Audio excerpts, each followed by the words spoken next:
de toda a terra do Egito. Venha para cá sem demora. Pode se sentar.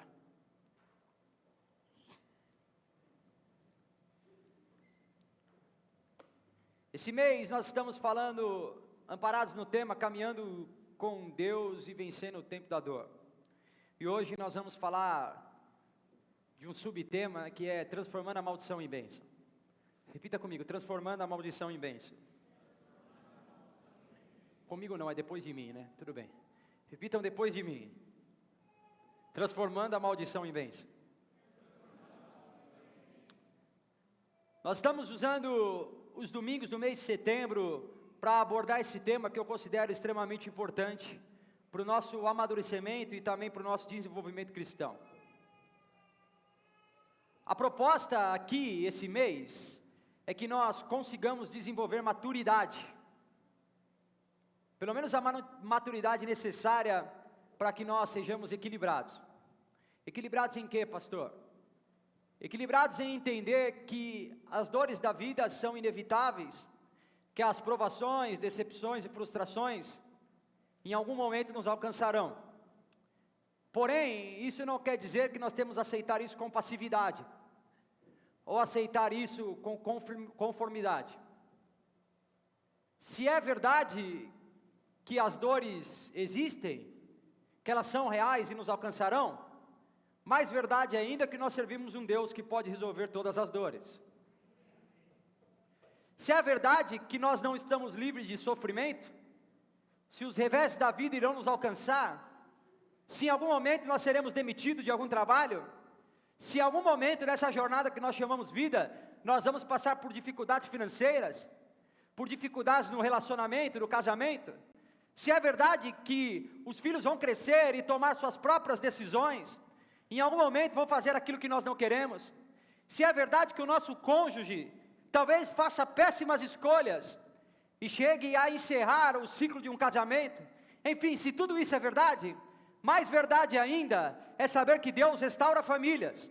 Mais verdade ainda é saber que não importa como está a sua situação financeira, nós servimos ao Deus do ouro e da prata. Se é verdade que as provações virão, mais verdade ainda que nós servimos um Deus que não está nem aí para as nossas provações, que vem vencendo de glória em glória e de vitória em vitória. Um Deus que nunca falhou, um Deus que nunca errou e que prometeu que jamais nos abandonaria. Ele disse: eu estou indo ao Pai, mas virá outro depois de mim, que os consolará, e Ele estará com vocês todos os dias, até que eu volte para os buscá-lo. Não importa o tamanho da dor, não importa o tamanho da dificuldade, tampouco importa o tamanho do calabouço que você se enfiou, não importa o tamanho do seu pecado, o que você tem que saber e ficar cravado no seu coração, é que Jesus te ama, quer mudar a sua vida, quer mudar a sua história, quer salvar você, quer transformar a sua existência, e na hora certa, Ele te socorrerá. A proposta é que nós possamos entender que as provações não podem gerar em nós acuamento, medo, desespero. Eu sei que falar é mais fácil do que viver. Nós falamos assim, a gente não pode ficar acuado com medo, mas geralmente é o que acontece quando nós temos grandes provações. Quando eu digo isso, o que eu quero dizer na verdade é que apesar das provações gerarem em nós algum medo, eu não sei em vocês, mas em mim às vezes gera medo. Nós olhamos para o tamanho da dificuldade, aquilo nos assusta. O que as provações não podem fazer conosco é nos deixar estagnados. Nós não podemos ficar com medo a ponto de não tomar atitude nenhuma. E eu quero te dizer, a primeira atitude que você deve tomar é contar ao Senhor, que é o único que pode resolver a sua causa, o tamanho do seu problema. Se você quer a receita do sucesso, da transformação ideal de vida, eu quero te dizer, uma vida de oração, uma vida de comunhão, de relacionamento com Deus, é o segredo para uma transformação de vida aqui nessa terra. Existia um homem que chamava John Knox.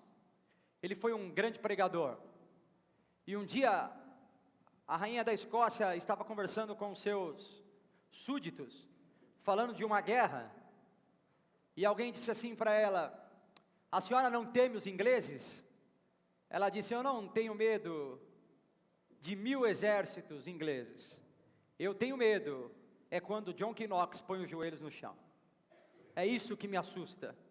se esse pregador e orador estiver do nosso lado, eu acredito que nós vamos vencer. A rainha da Inglaterra era inteligente naquela época, sejamos nós inteligentes também. Mais vale um dia de oração, mais vale um momento de confissão de pecados diante de Deus, mais vale a restauração do nosso relacionamento com o Senhor, do que todo o medo desse mundo. Ninguém pode te afrontar, ninguém pode te amedrontar, ninguém pode te encurralar, ninguém pode te acusar, se o Deus, Senhor dos Senhores, estiver com você, garantindo que você está perdoado e redimido. Então, não tenha medo, ao invés de ter medo, confie no Senhor, deposite sua esperança nele, e siga em frente, e eu tenho certeza que se Deus estiver com você, você vai conquistar aquilo que o Senhor propôs no seu coração. A ênfase da semana passada aqui, foi no fato de que as adversidades são inevitáveis, tanto para os justos como para os injustos. O que muda na vida do cristão é como nós assimilamos essas dores. Eu contei aqui o testemunho de um médico, quem estava aqui domingo passado, que se converteu no ministério do pastor Tim Keller, que disse: eu sou cirurgião e era ateu, e eu não me converti porque eu quero viver para sempre, eu me converti porque os cristãos sabem morrer. Ele falou: eu já vi cristão e ateu morrendo, os ateus desesperados e os cristãos confiantes na vida que viria. Ele falou: eu sei que eu vou morrer, e se é para morrer, eu quero morrer com dignidade.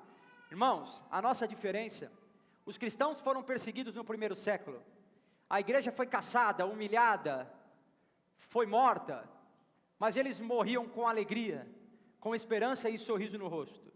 Isso porque eles sabiam uma coisa que nós precisamos reavivar no nosso coração: a nossa história não termina aqui.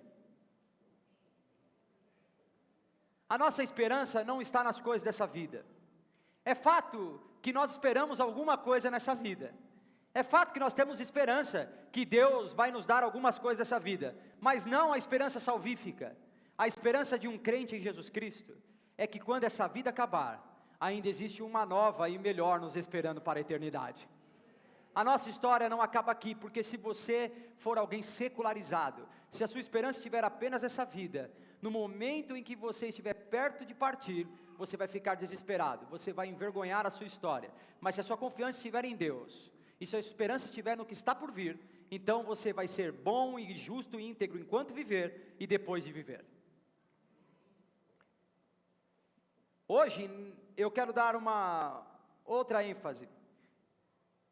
Se nós garantimos na semana passada que o que muda para nós é o que Jesus disse em João 14,6, vocês lembram? Quem lembra disso aí? Eu acho muito legal que o pessoal fala: hoje eu não gostei da mensagem. Você não sabe um versículo de cor, quer ficar dar palpite na minha mensagem. Eu aqui, esse não é difícil, hein? Eu sou... Depois no telão você tira ali o telão, no vídeo aí fica parecendo que todo mundo sabia. O que eu quero enfatizar hoje aqui é que a nossa esperança, a esperança dos cristãos, todo mundo aqui é cristão? A esperança dos cristãos não está num conjunto de regras morais, não está numa série de lições. A esperança dos cristãos está em uma pessoa, e o seu nome é Jesus. Você é cristão mesmo? É de verdade mesmo? Vamos lá de novo então. Outras religiões têm discursos de esperança. Qualquer religião que você frequentar, vai te dar um manual de uma boa vida no futuro. Vai dizer: olha, se você fizer isso, isso, isso, se você fizer assim, for assado, se você seguir esse conselho, se você seguir essas regras, essas instruções, você vai ganhar a eternidade, o paraíso, ou seja lá como chama. A nossa diferença é que o fundador da nossa religião, quem sabe quem fundou a nossa religião? Que difícil, esse é muito difícil. A religião dos cristãos, vamos lá, vai. Uma dica, hein? A religião, cristianismo, puxa, na mosca, hein, gente? As outras religiões, todas elas tiveram profetas dizendo: vá por aqui, eu vou lhes ensinar o caminho da verdade. A nossa diferença para eles é que o fundador da nossa religião não veio e disse: eu vou lhes ensinar o caminho. O fundador da nossa religião, nosso Cristo, veio e disse: eu sou o caminho. Não. Jesus não disse, eu vou lhes ensinar toda a verdade, eu tenho aqui uma experiência que vai desvendar a mente de vocês. Ele disse, não, eu sou o caminho, e eu sou a verdade, e eu também sou a vida. A esperança dos cristãos não está em um discurso bonito, a esperança dos cristãos não está numa boa formação, a esperança dos cristãos não está em um discurso eloquente, a esperança dos cristãos não está em meras palavras, a esperança daquele que confessou Jesus como seu Salvador está em Cristo e somente em Cristo. E se nossa esperança está em Cristo, não importa o tamanho da tribulação, não importa o tamanho da decepção, não importa o tamanho da frustração, nós continuaremos inabaláveis, convictos e constantes, porque o Deus que fez a promessa nunca falhou e nunca falhará. Ele vem vencendo de glória em glória e de vitória em vitória. Jesus não erra, Jesus não falha, não chega atrasado, não mente, não comete equívoco. Ele é santo, poderoso, sabe de tudo e pode tudo.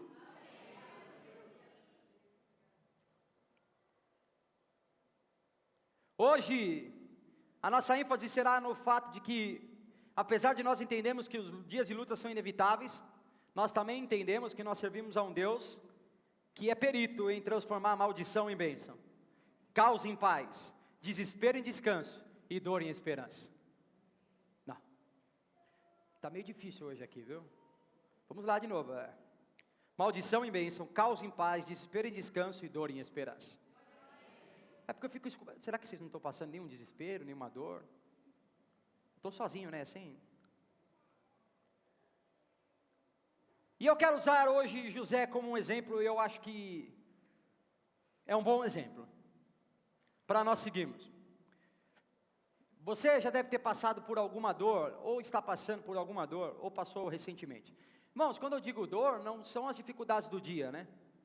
Eu estou com dor, pastor, que eu estou com uma conta atrasada, né? Isso aí acontece sempre, né? Se isso aí for a dor, eu estou dizendo, o dinheiro acabou no final do mês. Falei, irmão, se for só assim na sua casa, estava ótimo. Eu estou falando de uma dor que nós reconhecemos que nós somos impossibilitados de resolver. Dá para entender? Sabe aquela dor que você olha e diante daquela dor você percebe o tamanho da sua incapacidade? Um exemplo básico, a primeira vez que o seu filho teve febre à noite.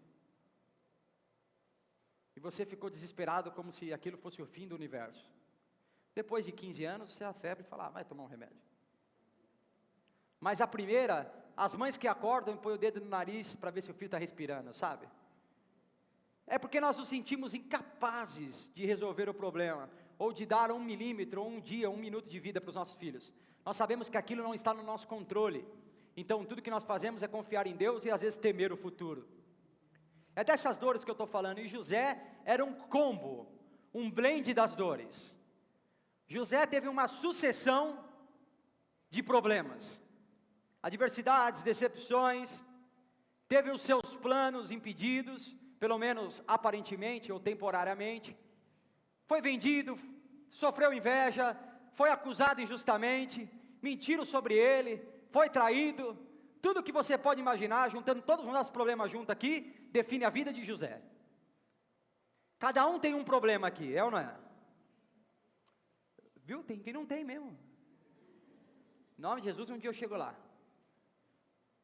Todos nós temos um problema aqui. Acontece que José era o combo dos problemas. Quem lembra da história dele? Então vem cá, vou escolher um para contar. Não, brincadeira. Irmão, José era filho de quem?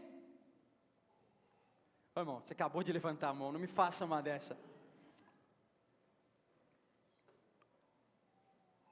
Já deu para pensar ou não? É porque daí a gente corta essa parte e põe só que vocês acertam. José era filho de quem? Foi tímido, mas foi certo. Jacó. Vai que erra, né? E foi o Noa ainda que disse. José era filho de Jacó, e a Bíblia diz que Jacó tinha mais filhos. Só que ele tinha uma preferência. É claro que nenhuma mãe tem isso. Preferência por um filho. Mas ele tinha uma preferência por José, por conta de todo o cenário que José nasceu, da mãe de José, enfim. E José era um menino cheio de talentos, inclusive cheio de dons de Deus. José era um rapaz que carregava consigo o dom da profecia, o dom de desvendar o futuro. Ele tinha muitos dons. Você não é pentecostal, por isso que não acredita, mas eu acredito. Ele tinha os dons, e um dia ele chegou e contou um sonho para os irmãos. Vou até aproveitar esse pedaço aqui da história para falar algo. Ele chegou e contou: olha, eu tive um sonho, eu sonhei que 11 feixes se curvavam diante de mim, que o sol e a lua, e 11 estrelas se curvavam diante de mim, que eu carregava um feixe, era maior que de todo mundo. As irmãs falaram: oh, peraí, irmão. Fizeram a conta, percebeu o sol e a lua, mãe e pai, 11 estrelas, os 11 irmãos. Está se sentindo, o cara não sabe nem arrumar a cama, come Nutella e está achando que não, esse cara está de brincadeira. Vamos vender esse cara não vai ficar aqui não. E o que eu quero aproveitar para falar nesse momento é que criou-se a ideia, eu não sei se você já ouviu, mas eu já ouvi, e eu já acreditei, inclusive, em pregadores que subiam em cima do púlpito e diziam: não conte seus sonhos para ninguém. Ah, você não. Tá bom, foi só eu então que acreditei nisso. José contou, falou demais. Acontece que nós vamos verificar no final da história que aconteceu tudo que Deus havia falado. Irmãos, não importa quem vai ouvir falar do seu sonho, importa quem foi que te falou dele. Não importa quantas pessoas vão ouvir o que Deus fará. O que importa é que se Deus se comprometeu em fazer, Ele vai fazer. Não importa se as pessoas ficarão ou não satisfeitas com o que você está dizendo. O que importa é que se Deus disse, vai acontecer. Quando Deus quer abençoar alguém, Ele não pede licença para ninguém. Não. Quando Deus quer abençoar alguém, Ele não pede o aval de ninguém. Você consegue entender que Deus, o Deus que nós servimos, é o único que nunca vai ter torcicolo na vida? Ele não olha para cima, porque acima dele não há nada para olhar. Não. Deus é tão bom e tão poderoso, e se Ele te fez uma promessa, fique tranquilo, vai acontecer. Pastor, mas todo o processo, mas e as dificuldades? De fato elas acontecerão. Esqueça as dificuldades e os problemas e agarre-se à promessa. No final de tudo, você vai descobrir que o Deus de Jó, aquele de Jó 42, pode tudo, e nenhum dos seus planos pode ser frustrados. José foi tirado do convívio familiar porque os irmãos ficaram com raiva e venderam ele ao Egito. Lembra disso? Na verdade, o primeiro plano era matar José. Vamos matar esse cara. Aí depois algum irmão foi muito bonzinho, generoso, e diz: matar não. Como é que nós vamos chegar para o nosso pai e dizer... vamos só vender. A gente ainda ganha uma grana com isso aí, meu. Jogaram o José, ele foi vendido e foi levado para a casa de... Pastor, eu não sei nem de quem que ele era filho, quanto mais de quem ele era empregado. Na casa de Potifar. E aí José prosperou. Irmão, outra coisa que eu quero te dizer: se você tem uma promessa de Deus, não importa onde você está, o ambiente não pode controlar a promessa de Deus. É a promessa de Deus que influencia o ambiente. O ambiente não pode mudar a promessa de Deus. É a promessa de Deus que vai mudar o ambiente. José prosperou. José venceu. Ganhou o título de empregado do ano. E assim como eu e você, ele deveria achar que estava tudo sob controle. Até que a esposa de Potifar desejou José. E porque ele era íntegro e não cedeu à mulher de Potifar, ela inventou uma mentira sobre ele. É mais ou menos isso. Sabe quando você pensa que está dando tudo certo? Agora vai. Agora tá bom, fui vendido, fui tudo, mas agora, ganhei a placa de funcionário do ano. Aqui, sou o gerente da casa, fui promovido, tá tudo certo, estou comendo bem. Aí quando você menos espera, vem um endemoniado, ou uma horda de endemoniados, uma turba de encapetados, para atrapalhar e para roubar a sua alegria. José foi injustiçado, mentiram a respeito dele. E se fizeram isso com um homem tão íntegro, não espere que não farão com você. Farão com você também. Você será injustiçado também. Algumas pessoas vão dizer que você fez o que não fez. Vão falar que você ama o que não ama e que não ama o que deveria amar. Vão falar a respeito do seu coração, da sua postura, enfim. Se o seu coração está em paz com Deus, se você está pagando o preço por manter a integridade com o Senhor, fique tranquilo. Mantenha a sua integridade a qualquer custo. Abrace a verdade e o futuro. Porque quando você honra Deus, Deus cuida de você. Não. Ou você não honra Deus, ou você não acredita no que eu disse. Quando você honra Deus, Deus cuida de você. E às vezes nós, diferente de José, gastamos um bom tempo da nossa vida reclamando sobre a vida, remoendo as dores do passado e buscando alguém para ser culpado dos nossos problemas. Você vai conversar com alguém e ele fala, não, eu estou bem, mas aquele marido, ele é um endemoniado, aquele cara. Aquela mulher só reclama, a culpa é do meu pai, a culpa é da minha mãe, a culpa é do vizinho, a culpa é do chefe, a culpa é do emprego, a culpa é que está sol, a culpa é que choveu, a culpa é que choveu e fez sol, a culpa é que tem neve, nunca fez neve no Brasil, mas ele põe a culpa na neve, que nem é daqui. Nós gastamos um grande tempo da nossa vida, nos queixando das dores da vida. Irmão, você já conversou com alguém e disse, olha, eu tenho problemas, e ela disse, não, eu estou voando, não tenho nada. Eu vim até aqui assim. Eu acho muito interessante as pessoas que gostam de seguir pessoas de sucesso na internet. E tem elas como motivação. Você acha que sempre foi assim, irmão? Primeiro você tem que verificar se é verdade, viu? Porque tem de mentiroso. Arrasta para cima, você vai saber 3 passos do sucesso. Tudo mentira. Mas se for verdade, você vai ter que lembrar que essa pessoa passou por o tanto de agonias que você passou. E talvez ela não gastou o tempo dela reclamando, ela gastou insistindo e persistindo no sonho, confiando em Deus e tendo esperança que só Jesus pode resolver a causa dela. Meu convite para você é: pare de reclamar, pare de se queixar, pare de ser incansavelmente chato, pare de olhar para tudo que há de ruim, pare de construir coisas ruins no seu coração. Lembre-se que apesar das dificuldades da vida, nós servimos a um Deus que dá esperança para aqueles que confiam nele. Lembre que você não precisa desanimar, você tem um Pai de graça e um Pai de amor, que pode, quer e tem interesse em resolver a sua causa. Nós nos envolvemos tanto com as nossas dores, que falhamos em agradecer e em confiar. Nosso relacionamento com Deus acaba virando um saque. Quem aqui já ligou no saque? Serviço de atendimento ao cliente.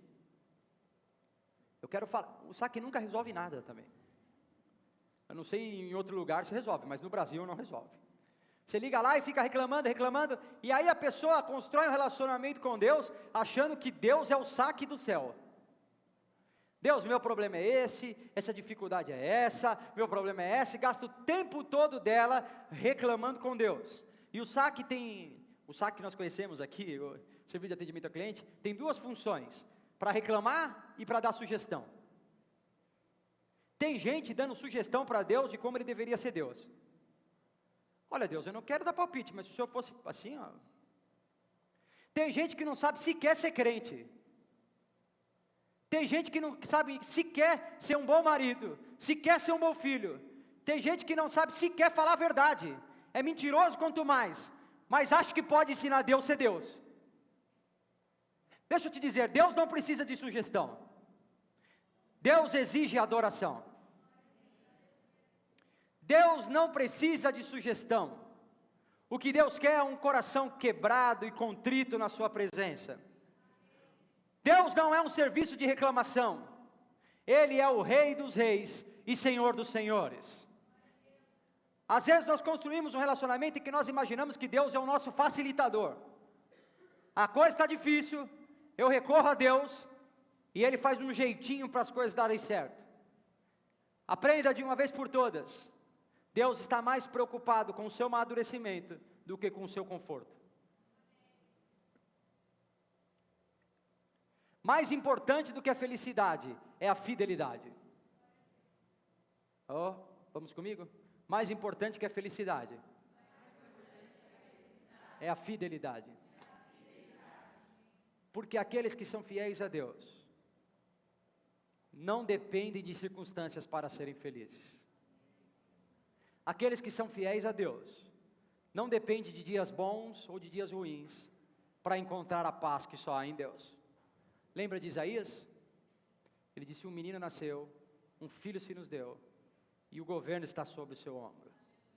E ele será chamado maravilhoso, conselheiro, Deus forte, Pai da eternidade e príncipe de toda a paz. Ele é o príncipe da paz. Às vezes você acha que se Deus facilitar a sua vida, você enfim vai ter paz. Se Deus for lá na Caixa Econômica e facilitar o financiamento que você tanto deseja, você vai ter paz. Eu só quero te dizer, depois que facilita o financiamento, vem os boletos também. Aí você vai reclamar porque tem boleto. Irmão, se você apoia toda a sua felicidade em alguma coisa que Deus pode te dar, eu quero te dizer, você em algum momento será muito infeliz. Porque a hora que Deus der o que você precisa, acabou a sua motivação de viver. Está dando para entender ou não? Ah, o que eu vou ser feliz quando eu casar.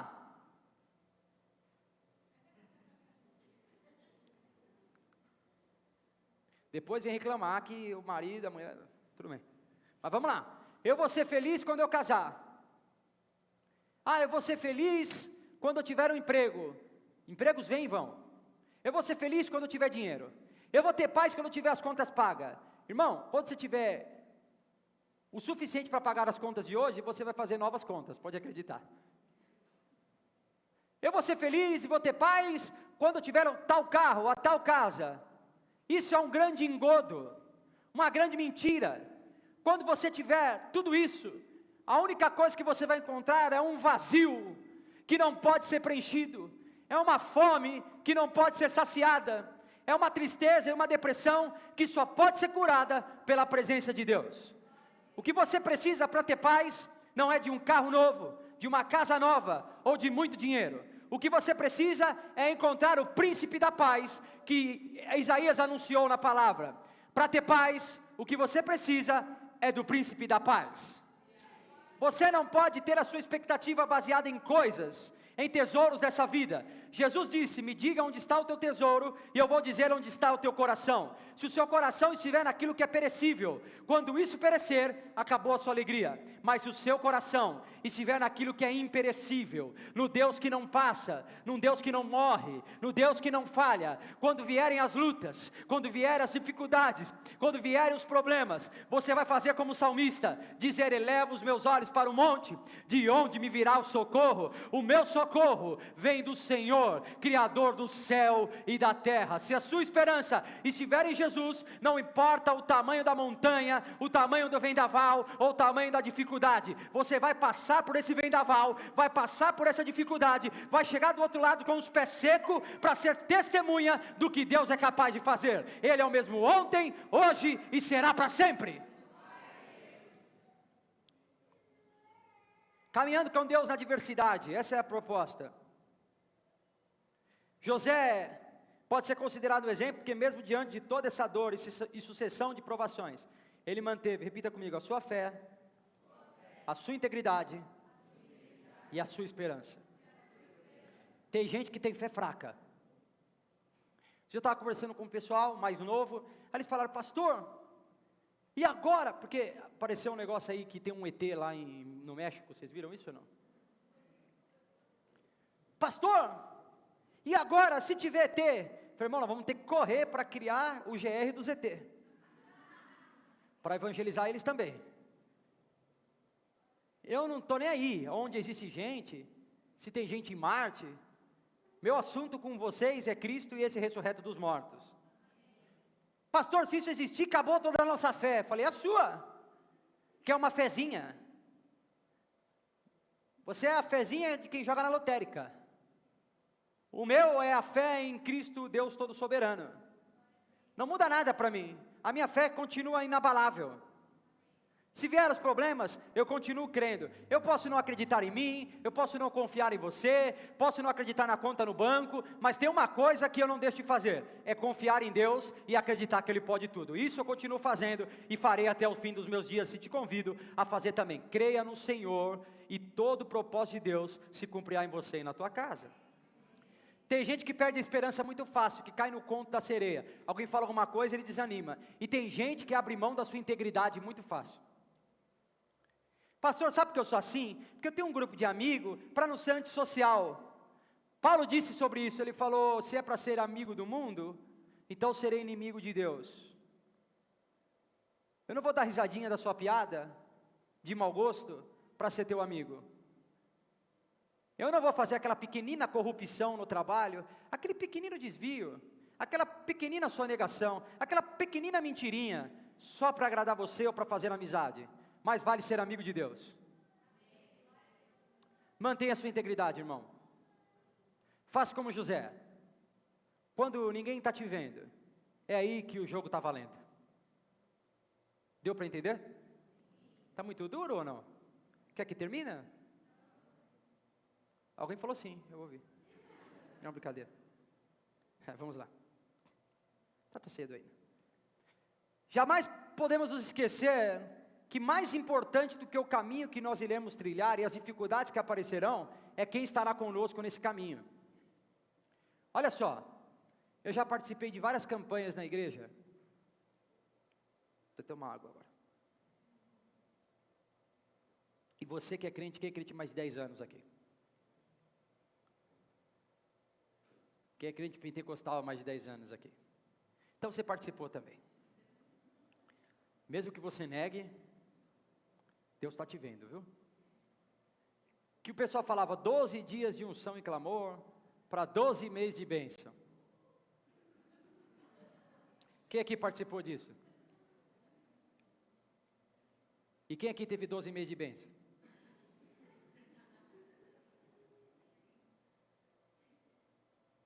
Quem aqui teve 3, pelo menos? Não importa como vai ser os próximos 365 dias. Não importa se eles serão bons ou difíceis. O que importa é se Deus estará ou não conosco. E se nós vamos estar ou não em Cristo. Se os dias forem bons, então nós agradeceremos a Deus por isso.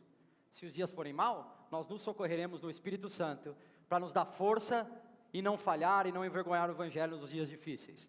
Não importa o caminho que você vai trilhar, se ele é pavimentado ou se ele é cheio de buracos. O que importa é que Jesus estará com você todos os dias. Ele não deixará os seus pés esmorecerem, Ele não deixará as suas pernas falharem, e no momento da sua dificuldade, Ele estenderá as mãos e te socorrerá. Ele vai te dar o socorro necessário. Amém? O tempo da desventura revela uma verdade. Fala sobre o tipo de relacionamento que nós queremos ter com Deus. Tem gente que é só dar uma apertada que Ele já mostra quem é. Quer descobrir, fala não para ele. Ele é um anjo de candura. Falou não para ele, fica endemoniado. Vira o capeta em pessoa. Não fez o que ele quer. Eu me lembro que eu tinha um amigo no serviço, mas isso era brincadeira, né? Ele falava assim, sabe por que a gente discute aqui? Por causa de vocês. Se vocês fizessem tudo que eu mando, sem questionar, ia ser tranquilo. Tem gente que é assim. Se você fizer tudo o que ele quer, tudo bem. Mas se aparecer uma cisterna igual José, se alguém mentir sobre ele, se alguém trair ele, se alguém falhar com ele igual a história de José, ele na hora fica endemoniado, culpa o pai, culpa a mãe, culpa a mulher, culpa até Deus. Um dia eu participei de um evento, e o pessoal falou assim, olha, agora é hora de nós perdoarmos. Você tem que perdoar o seu irmão, inclusive você tem que perdoar a Deus. Aí eu falei, acho que tem alguém com algum... Eu falei, que hora que foi que distribuíram o Santo Daime aqui? Eu não vi esse... Não participei não, aí. Irmão, que tipo de presunção amalucada, que tipo de arrogância emburrecedora, que faz alguém pensar que a culpa é de Deus? Sabe, a consistência do nosso relacionamento com Deus é medida nos dias da adversidade. Se você é daquele que pula fora, se você é daquele que sai quando as coisas não estão do jeito que você quer, a verdade já está posta. Mas se você é aquele que mantém, mesmo sabendo que haverão dificuldades, então também a verdade a seu respeito já foi dita. Você é um filho de Deus, que tem sua esperança no Senhor. Deus está interessado mais no seu crescimento do que no seu conforto, lembre-se disso. Deus está interessado em fidelidade absoluta, muito mais do que em bem-estar permanente. Se você está atrás do pote de ouro, do outro lado do arco-íris, do bem-estar permanente, você vai se frustrar. Não tem vida sem provação. O que tem para os cristãos é o Espírito Santo de Deus te consolando na hora da prova. Isso é mais que suficiente. E eu quero falar sobre o processo de transformar maldição em bênção. Está comigo ou não? O primeiro aspecto do processo é que ele é produzido e conduzido por Deus. Você não pode transformar a sua maldição em bênção. Não tem uma tática, não tem um xalacazã, um alacabadra, um sinsalabim. Você não consegue, irmão. Se não for o Senhor, Jesus disse, sem mim nada podeis fazer. Nada. Pastor, eu quero o melhor dos dois mundos. Eu quero viver na farra e a bênção de Deus. Pastor, eu quero o melhor dos dois planetas. Eu quero fazer tudo o que eu quero e quero que Deus me abençoe mesmo assim. Irmão, você está maluco na verdade. Não tem isso aí. Eu quero oferecer 0 de fidelidade e quero que Deus me ofereça 100 de facilidade. Você faria isso para alguém, irmão? Se nós que somos maus não faríamos, imagine Deus que é perfeito. Não entra nessa, irmão. Não tem o melhor de dois mundos. Você tem que fazer uma escolha. Ou você escolhe manter a sua integridade como José, ou você escolhe se entregar e abandonar a Deus. Está um pouco duro mesmo. E o primeiro passo desse processo é fé, persistência e insistência. José foi lançado na cisterna, foi vendido pelos irmãos, foi injuriado, foi maltratado, foi caluniado, mentiram sobre ele, foi prejudicado financeiramente, e ele guardou a fé, sabe? A Bíblia faz questão de dizer que José era filho de Jacó, que por sua vez era filho. Deus é o Deus de Abraão? Então, vamos fazer o inverso, tá? E Jacó era filho de quem? Que era filho de quem? De Abraão. Não, volta. Pensei melhor que era a ajuda dos universitários. Pula. Escute, Deus não é a sua herança, irmão. Às vezes quando alguém fala isso, pense que Deus é tipo um baú. Abraão passou Deus para Isaac, Isaac passou Deus para Jacó, e Jacó passou Deus para José. Nós somos a herança do Senhor e não ao contrário. É Ele que nos tem. Nós não temos um Deus. É Deus que nos tem. Ele não é sua propriedade, Ele deve ser o seu Senhor. O segundo passo é uma coisa que crente não gosta, que ninguém gosta na verdade, é o perdão e a reconciliação. Quem é que gosta de perdoar? Eu gosto de perdoar, pastor, mas eu sempre fico esperando que dê uma encravada nele, inflame, pelo menos que ele tropece e faça um calo mesmo, só. Veja, a Bíblia vai dizer que os irmãos de José estavam passando por uma grande fome, porque houve uma fome. Quem lembra da história de José? Ele está lá preso, aí o rei tem um sonho, manda chamar os seus sábios, pergunta sobre o esclarecimento do sonho, e ninguém sabe descrever o sonho. Então alguém lembra que José estava preso, e tinha o dom de revelar sonhos. Chama ele até Faraó, José dá aquela revelação precisa, e ele fala, a partir de agora, o que me separa de você, José, é apenas o trono. Quando eu estiver fora do trono, você é igual a mim. Toma o anel, toma a capa, a partir de agora você é o segundo no comando. Você é o chefe do Egito. Viu? É verdade, não é, Noah? Ele disse que é. E José aceita aquela promessa, vive aquilo, e a seca que José previu, acontece. Seus irmãos saem de onde estavam e vão pedir comida no Egito, e quando eles chegam lá, quem está lá para receber eles? Acontece que José não era mais aquele menino, acontece que José não era mais aquele escravo vendido, acontece que José foi jogado na cisterna, com a postura de um sonhador infantil, de um bobalhão, que não sabia do futuro, e o que eles veem não é mais isso, o que eles veem é um governador, o que eles veem é um homem imponente, um homem poderoso, que pode decretar quem vive e quem morre. Ele não é mais o José, ele é Zafenat Paneah. A tradução desse nome é o Senhor da terra, o Salvador da terra. É por isso que ele manda dizer, vai para o meu pai e avisa que agora o filho dele é o Senhor do Egito. Não, ele vai dizer, avisa ao meu pai, olha, ele pega os irmãos, quem vendeu José? Ele pega os irmãos que venderam ele, sob o pretexto de que ele era um homem mau, e diz, agora vai vocês. Ele podia mandar um mensageiro? Podia ou não?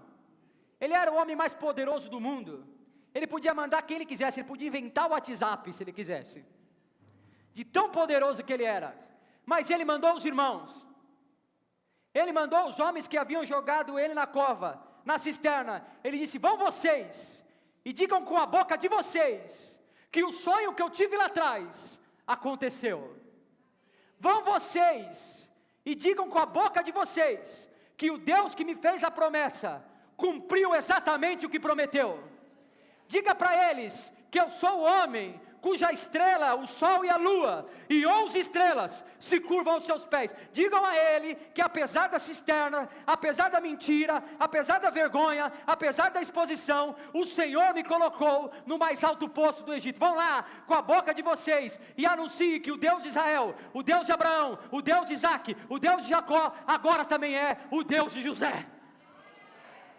Vai lá e digam para eles, que eu não tenho mais um Deus herdado pelo Pai, Ele não era a minha herança, Ele era o meu Senhor, diga para eles que eu herdei toda a bênção, toda a paz que havia sobre os nossos ancestrais, eu não sou mais aquele que vive da experiência alheia, eu sou aquele que foi tirado da cisterna, que foi tirado da cadeia, que foi colocado no trono, que recebeu um anel, tudo isso para confirmar que quando Deus promete, Ele cumpre.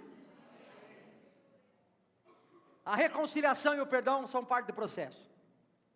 E aí José vai dizer algo poderoso.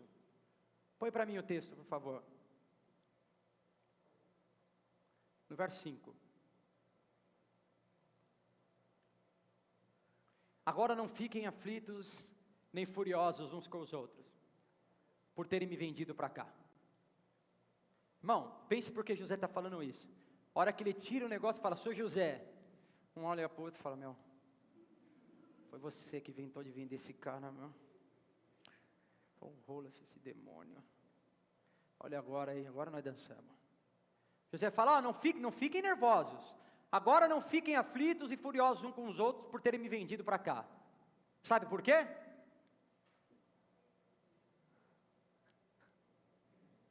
Vocês achavam que estavam no controle, mas na verdade isso aqui foi um grande filme de Deus. E o diretor sempre foi Ele. O final é feliz. Vocês nunca estiveram sob o controle da minha vida. Eu estou exatamente no lugar que Deus queria que eu estivesse. Não importa quanto mal te fizeram. Não importa o quanto acharam que estavam manipulando você. O que importa é que no final o plano de Deus sempre prevalece. O que importa é o que Deus promete, Ele cumpre. Ele vai continuar dizendo, foi Deus que me enviou diante de vocês. E digo mais, por que Ele me enviou? Quem vendeu eles? Quem vendeu José? Quem maltratou José? E olha só o que José está dizendo. E eu digo mais porque Deus me enviou. Tem um propósito, hein? Você tirou o texto. Obrigado. Deus me enviou diante de vocês para salvar?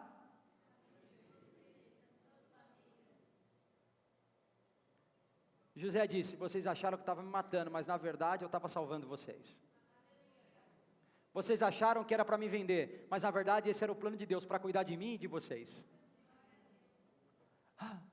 José fala, eu tanto perdoo vocês que vou cuidar, vocês vão comer na minha mesa agora. Irmão, não tem vida cristã sem perdão e reconciliação. A vida cristã é feita de um começo e de vários recomeços. Um começo e vários recomeços. Perdoe, se reconcilie, admita que você tem dificuldades, mas vença isso e perdoe. Então o Senhor vai cumprir o plano de Deus em você. José perdoa e acolhe seus traidores. E com isso ele reconhece a soberania de Deus. Ele vai dizer, olha, pode passar. Portanto, foi Deus que me mandou para cá, e não vocês. José está dizendo, não tem como me chatear com vocês. Eu sequer poderia ficar nervoso com vocês. Porque eu acredito no íntimo do meu coração, que vocês não tiveram nada a ver com isso. Foi Deus que planejou e cumpriu o seu plano em mim. Vocês não podem nada contra mim. Essa é a verdade, irmão. O único que pode consertar tudo, que pode te expor a dificuldades e cuidar de você, é o próprio Senhor. Fique tranquilo. Não importa o quanto bateram, não importa o quanto fizeram, Deus está no controle como sempre esteve. Ele manda trazer o pai e vai cuidar dos seus irmãos. José, vamos dizer comigo, José abandona o passado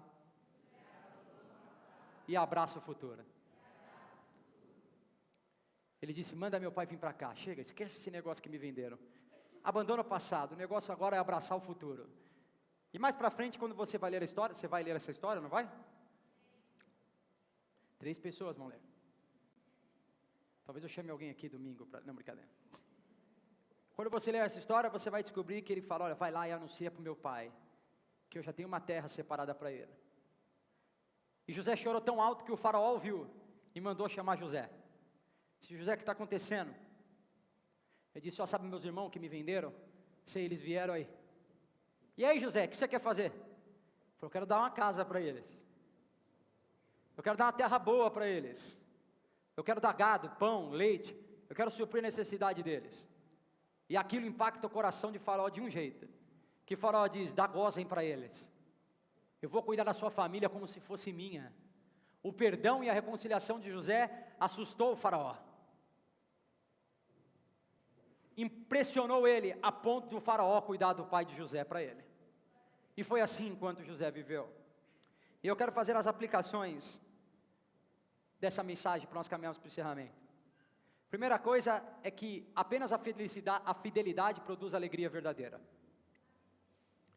Você pode até ficar eufórico e feliz com alguma conquista pontual. Tem gente que fala, se eu ganhar na loteria, eu vou ficar feliz. Ganha na loteria, 6 meses depois, já gastou tudo, está pobre outra vez, infeliz outra vez. Apenas a fidelidade a Deus, apenas o relacionamento com Deus, é que produz uma alegria genuína, verdadeira e perene, contínua. Quer ser sempre feliz, independente da circunstância, seja fiel ao Senhor. Seja fiel a Deus. O segundo é que o perdão é o marco inicial para romper com o ciclo de maldição e é o símbolo de um recomeço. O maior símbolo de que você recomeçou é que você perdoou e seguiu em frente. Foi viver a sua vida. E o seu coração já não está mais contaminado com o ódio do passado. Terceira coisa é que você jamais estará em uma cisterna tão funda que impeça o plano de Deus se realizar. Não, vamos encerrar, você já está com sono, né? Você jamais estará numa cisterna tão funda que impeça a Deus de te socorrer. O que importa é que Ele sempre estará conosco.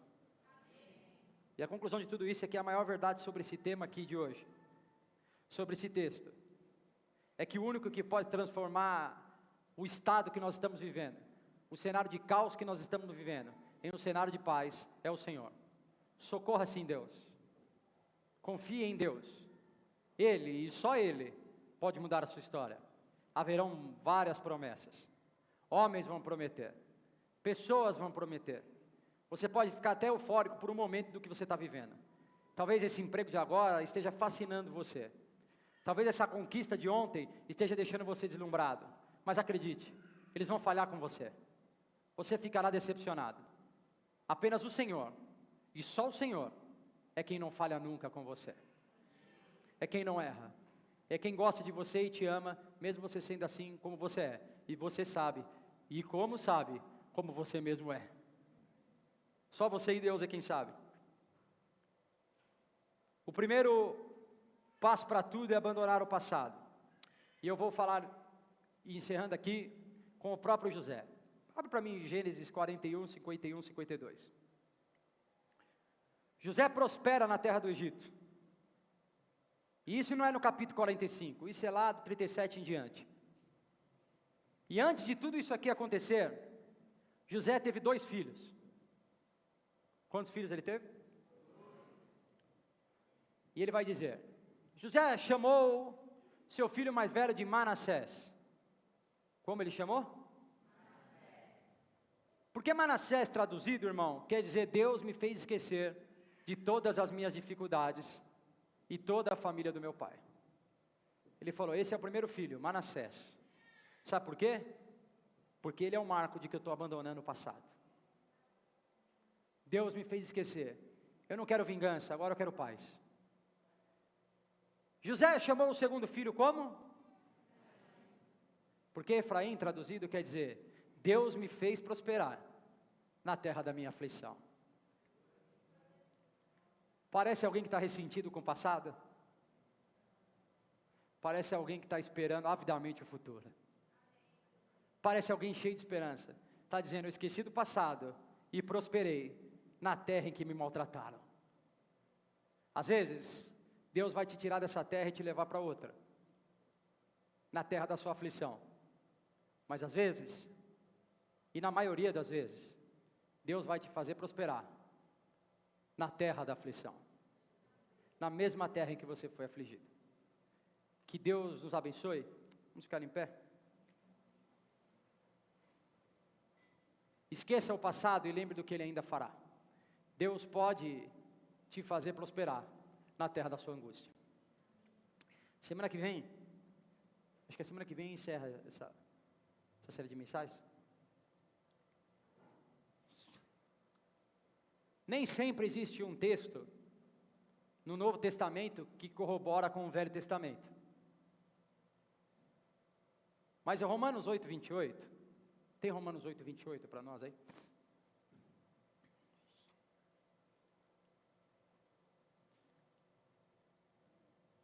Como é que o sistema está indo para o Novo Testamento? Diz o seguinte, e talvez a vida de José seja um grande exemplo disso. E sabemos que todas as coisas cooperam para o bem daqueles que amam a Deus. E que são chamados de acordo com o seu propósito. Lembra de José tendo um sonho? Foi chamado de acordo com o propósito de Deus. Lembra da cisterna? Lembra dele vendido? Lembra da injúria, da calúnia? Todas as coisas. Todas elas. As boas e as ruins. As difíceis e as fáceis. Todas elas concorrem ou cooperam para o bem daqueles que amam a Deus. Você ama a Deus? Então acredite, todas as coisas, assim como na vida de José, estão cooperando para que o final de toda essa história seja um final feliz. Talvez você esteja vivendo uma foto ruim. Sabe aquela foto que você está mordendo um hambúrguer? Talvez seja essa foto que você está vivendo agora. Mas acredite, foi o Nicolas que tirou a foto, não, brincadeira. Mas acredite,